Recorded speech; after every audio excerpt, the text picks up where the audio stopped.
A bucket full of grief and a 5-pound bag of regret. Like 17 winters left me aching from the weight of what I went and tried to forget.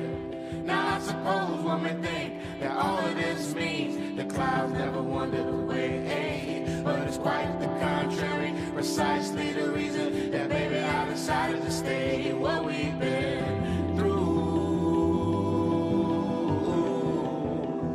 what we've been through, oh yeah, what we've been through, and over and over. What we've been through, yeah, you. Cause it's the warmth of other suns and green and manicure lawn that kept them at each other's nest. To unmended fences, a tiny bit of doubt and the fear of what's coming next. But the rest was needed, a hard road covered with a smile and a voice from road. Pour me présenter, je suis pressman presse. Je suis issu d'une famille de prestidigitateurs. Donc c'est tout naturellement que j'ai lancé il y a quelques années cette nouvelle discipline qui est en plein essor, à savoir la presse. C'est une discipline qui consiste à faire des presses à outrance, des presses à gauche, des presses à droite, des presses en haut, des presses en bas, des presses en veux-tu, en voilà. La communauté du presse, pour moi, ça représente une immense famille. On est soudés, on est tous des frères, des sœurs.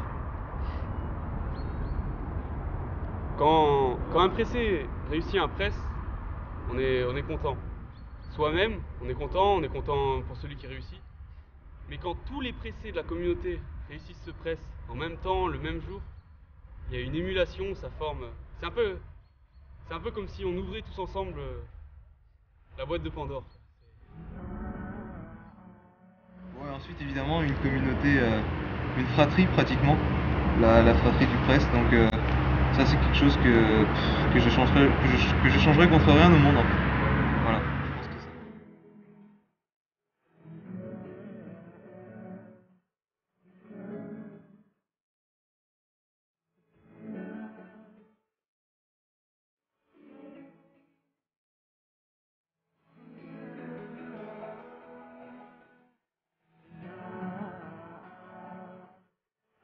Il y a eu une presse, ça a tout changé.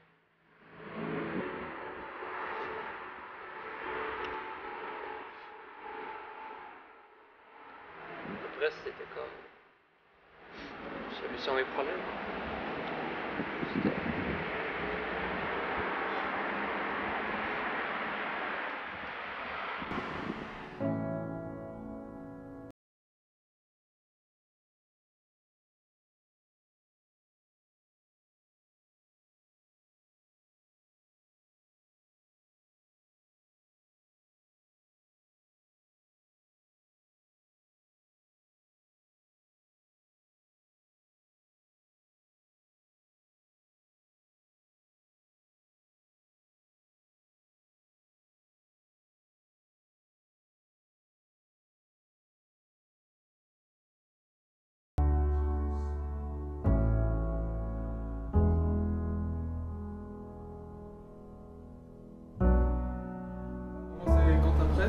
Donc le presse, je suis tout petit.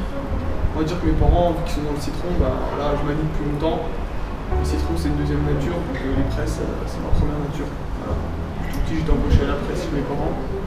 Donc voilà, ça 100 presses par jour, des séries de 100 presses. Je fais du citron. Maintenant je suis entré dans cette grande communauté, j'ai changé de nom de famille. Voilà, quand la presse, on m'appelle le jaune.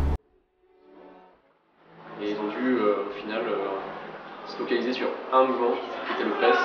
Ils ont décliné autour du presse un pied, presse de pied, presse sur tranche, presse les jambes croisées, presse les mains dans le dos, presse carpée. Avec les nouvelles technologies, là, on a développé pas mal d'applications.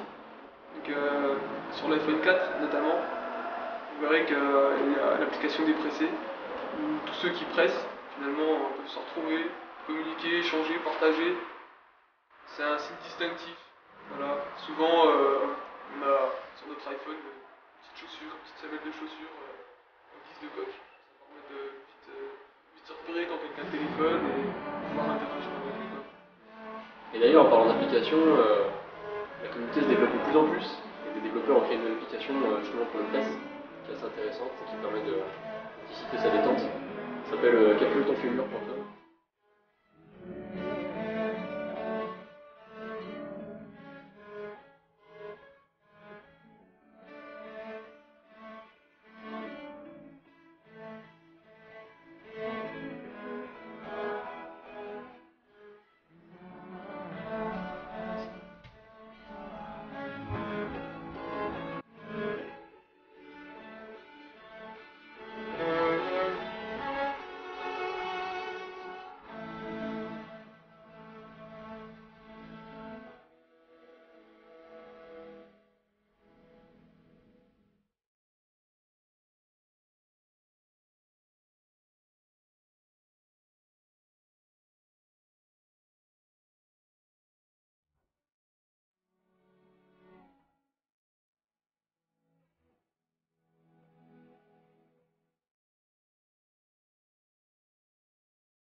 Bien qu'en tant que fondateur de la discipline de la presse, je porte un regard plus qu'attentif sur la pratique actuelle.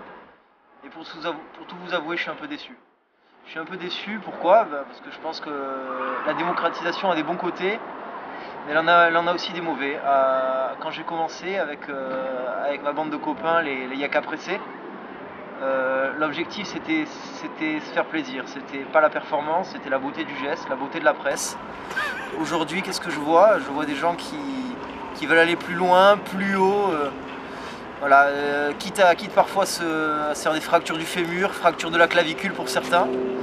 D'ailleurs en compétition, même en compétition, la performance à outrance, ça n'a pas que du bon. On l'a vu au Vittel Art of Pressing. On a eu des blessés, donc je pense qu'à partir de là, il faut revenir aux fondamentaux. Les fondamentaux, c'est quoi ? Être solide sur les appuis, c'est être propre, être technique, ne pas chercher la performance, ne pas se blesser pour rien. On est là avant tout pour le plaisir.